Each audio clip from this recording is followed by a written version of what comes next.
All right, hey, welcome everyone. My name is Rish, and today in this presentation, we are going to be talking about the user experience for physical product brands.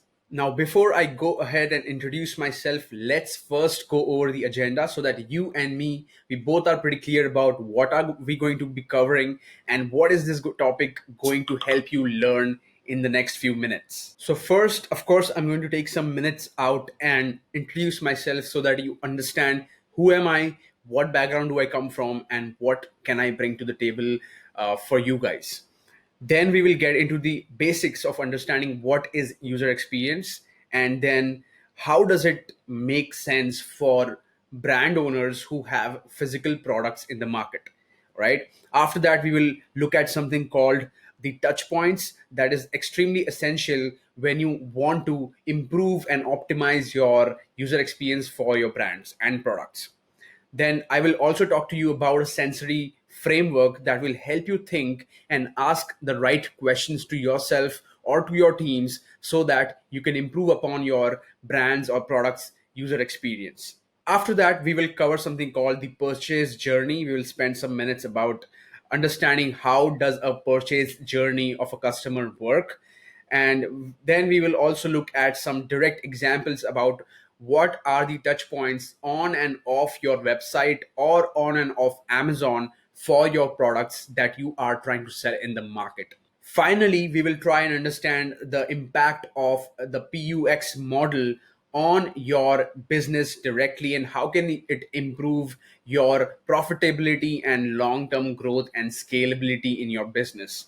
And at the end, we will end with a short story and I will ask you, or what did you understand from it at the very end? So that is the agenda for this presentation. With that thought, let's get into the video and let's start with a small introduction about myself. All right, folks. So, a small introduction about me. My name is Rish. I have been selling online since the last 6 years. I started my journey of selling products online directly to customers back in 2013 while I was studying in my college. This happened actually by accident because I was trying to help one of my friends start or bring his business online from just being an offline or an export business in India. So that's how I started selling on Amazon in the US market. And I did that for a couple of years before I stopped doing that because I just wasn't enjoying dropshipping so much.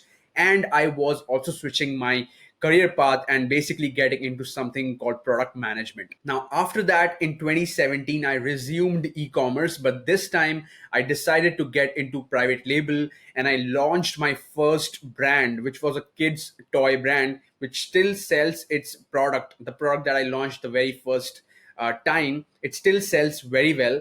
And I took this brand from 0 to 100K in profits within just 15 months with a startup capital of $2,500. Yes, I just started with that amount. I did not take any money from banks or from my family. It was just my savings that I started with, and I basically kept on rotating that money in the business. Now currently I'm actually pivoting towards something different. I'm trying to launch a new brand which is going to be a omni-channel sort of e-commerce brand that I want to launch, which means that I will not just be selling on Amazon, but rather I would be selling on my website, on Amazon, on Walmart, or even in retail if I can do that. Okay. So my idea with my next brand that I want to launch is to basically just be everywhere and run it as a proper omni-channel e-commerce business and hopefully make it as an ideal direct to customer brand so that I can get the customers directly the products straight from my manufacturing unit. Okay,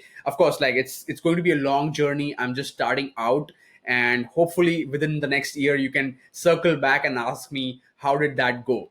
All right. Apart from that, I would like to touch upon something else that I'm doing which I find super interesting, and I have a little bit of a proud moment here as well, which is basically I'm trying to build a tech startup called AudioPod, which is going to be an app which will enable anybody or any content creators or even non-content creators to post audio content on any social media platform, be it Facebook, Instagram, Twitter, wherever it is. You will be able to post audio content on all of these social platforms with your eyes closed and extremely effortlessly. So If you find that interesting, do go ahead and check it out and even sign up for the beta list.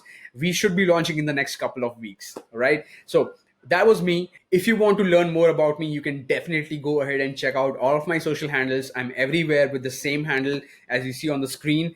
And yeah, that was about me. Let's get into the most interesting aspect of this topic, which is the presentation itself.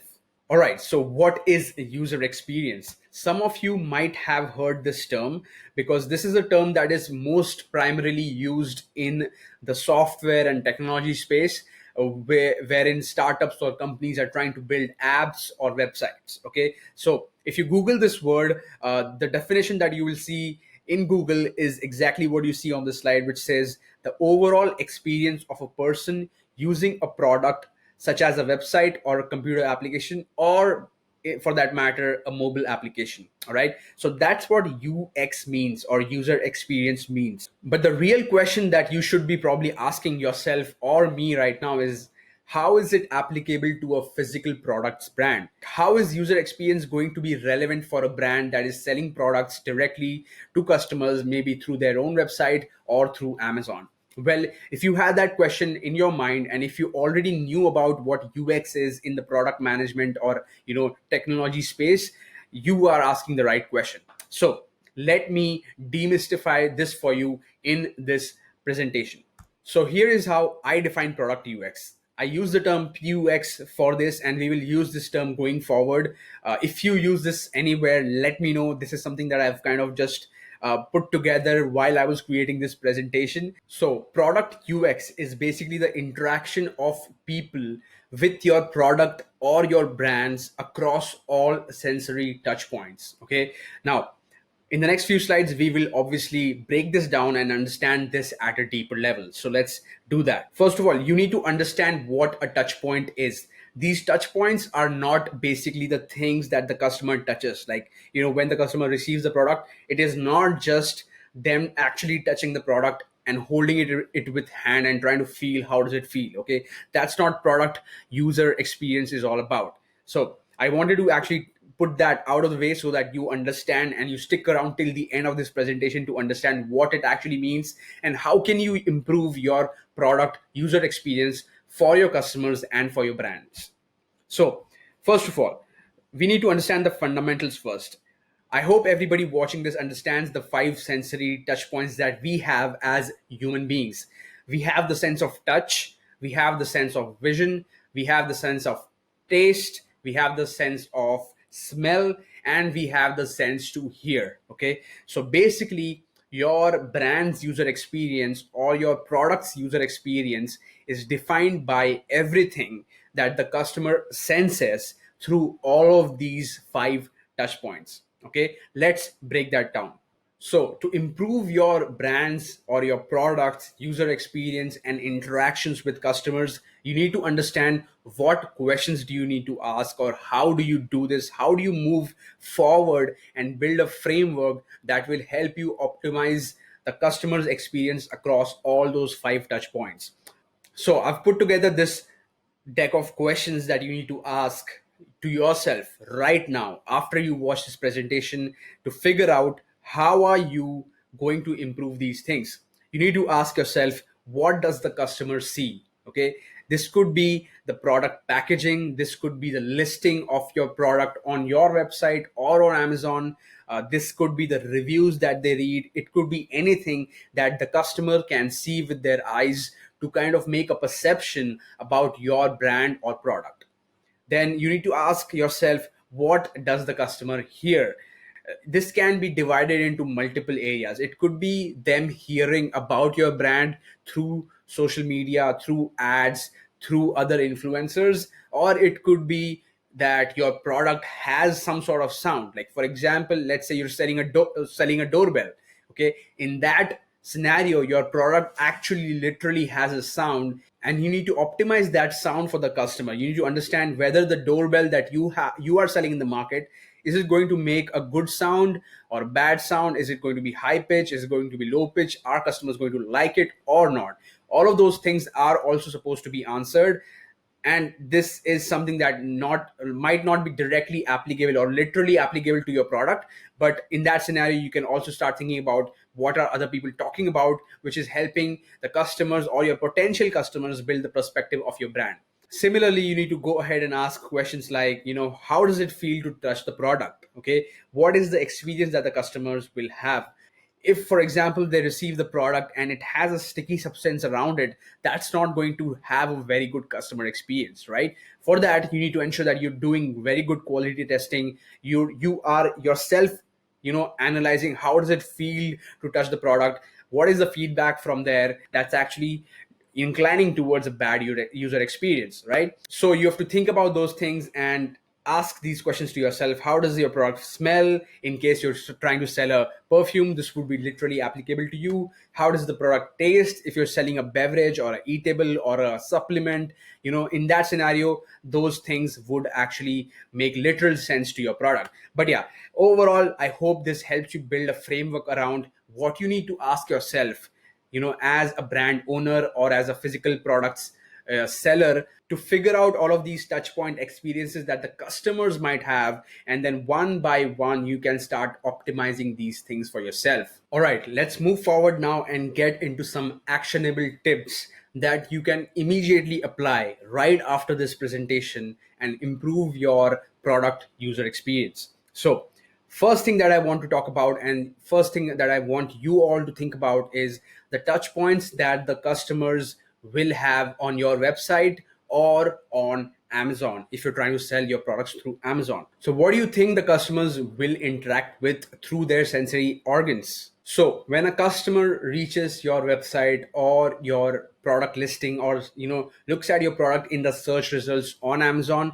they would first look at the image of the product. Then after that, they usually roll down their eyes and then they look at the rating and the headline of the product. Okay, also when they reach the product detail page, which could be either on Amazon or on a website, they would again skim through the entire copy, the headline, the bullet points, the specifications and all that, right? So all of these together are actually building the customer's user experience or attacking the customer's user experience.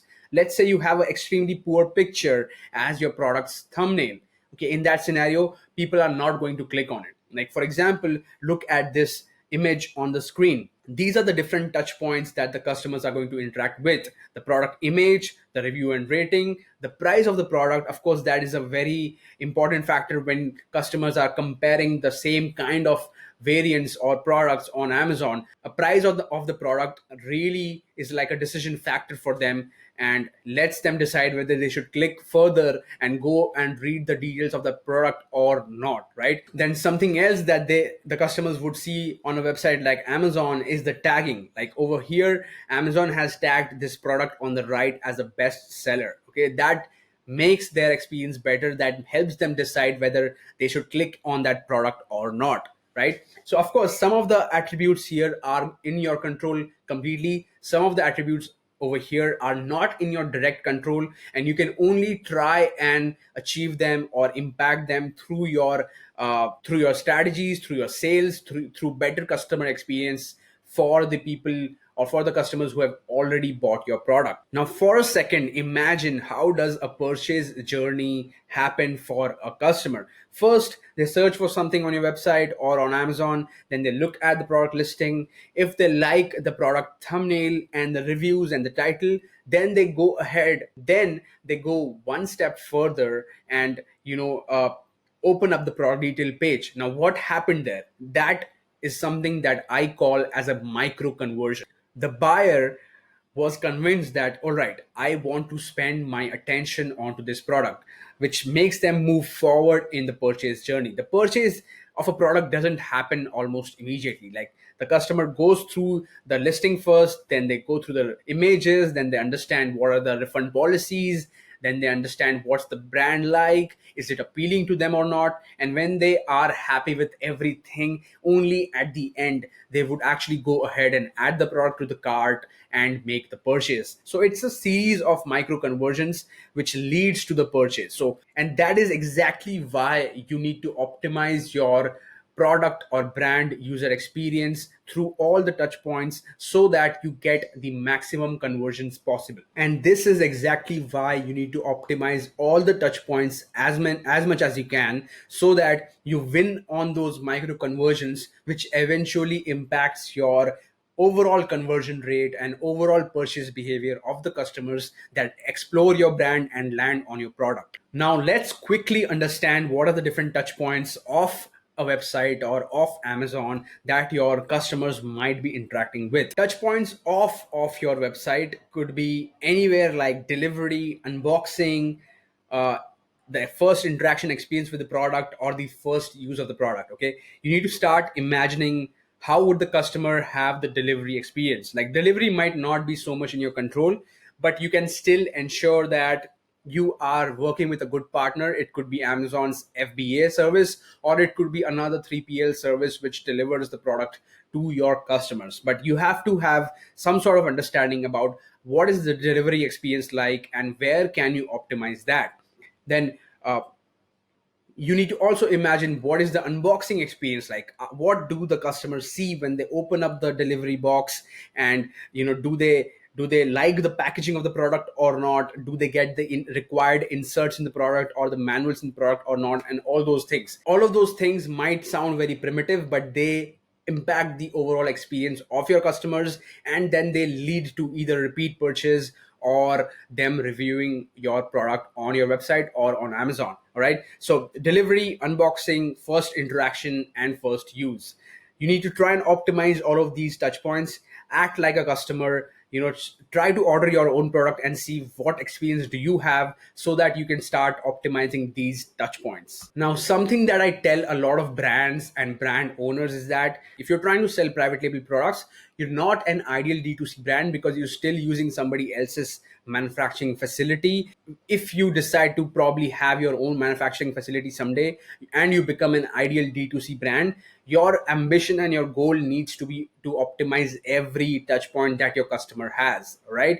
So that is an ambition that you can have for yourself and move forward towards achieving that goal for your brand and for your product. So now, coming finally to the fact that how does this all impact your business? The customer's user experience with your brand on your or your product is distributed in two areas. Okay, the pre-purchase segment and the post-purchase segment. If you have a good pre-purchase user experience, it will definitely increase your top of the funnel traffic and eventually lead to better conversions. Okay, I think that is a no-brainer. If you just improve those things, if you improve your listing image, your reviews, your social media marketing, if you have great reviews from influencers, you're definitely going to get a lot of attention and traffic towards your product, and you will definitely make improved conversions because you might have optimized all of those things.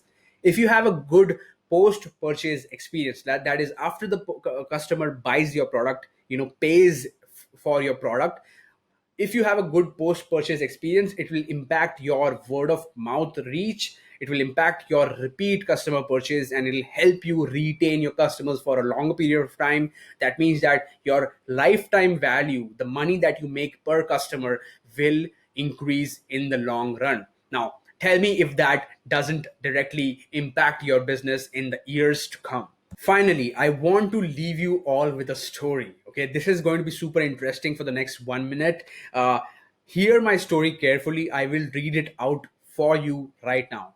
Sam loves to have coffee. He loves the experience of preparing and having a brewed coffee every morning after waking up. Sam orders a new pack of coffee almost every 2 weeks. He loves to try out new coffee brands to explore the difference in taste and understand his coffee better. Sam mostly orders his coffee directly from the brand. Till date, he has already tried coffee from 25 different brands. While scrolling on Instagram a few days back, he discovered a new brand of coffee and decided to order it from them this time. He placed his order through the brand's website and was quite excited to try out his new coffee. He could track his order and knew that the coffee was arriving in 3 days. To his surprise, he received his order a day before the expected date of delivery. But he was startled to find a piece of paper attached with the order. This was new. It was a letter, a handwritten letter by the founder of this coffee brand. In this letter, he spoke about his journey of starting this brand and how he put this product of quality and what makes his coffee different from any other brand. Seeing his name on the letter, Sam read the entire letter with utmost attention and also decided to check out the brand's website once again to learn more about this story. He then immediately tried the coffee as he wanted to try it out for himself and see the difference. He loved the coffee, but more importantly, he fell in love with this brand. I'm going to leave you all with this question. Can you guess the 27th brand that Sam will order from? So, I hope I convinced you all about the product experience or the brand's user experience that you need to improvise and optimize for all the five touch points or the five sensory touch points that your customers might be interacting with your product or brand with. All right, guys. So if you want to reach out to me, you can reach out to me on my handle, on my email for any of these services. I do strategy consulting for brands and small private label businesses. I do content planning for all the brands. If you're trying to grow on social media, that is something that I can help you figure your way out with. I also do a lot of Amazon consulting about listing your products, optimizing your images, optimizing your listing, and all those things. Along with that, I also provide e-commerce coaching for people in case you're a beginner, and if you want to learn more about e-commerce, if you want to learn more about starting your own private label businesses, or if you honestly want to have a free chat with me, you can just connect with me on Instagram. There must be a link on my bio which will let you schedule a free 15-minute call with me, calls without any charges. Okay, so I hope to connect with you guys on the live Q&A session as well, and I will see you guys later. I hope you learned a great deal. I hope you share this with other people. I hope you educate other people, and I hope you apply this in your business and see the improvement in your sales and your conversions and your customer experience. All right, then, this is Rish signing off from Republic of Sellers.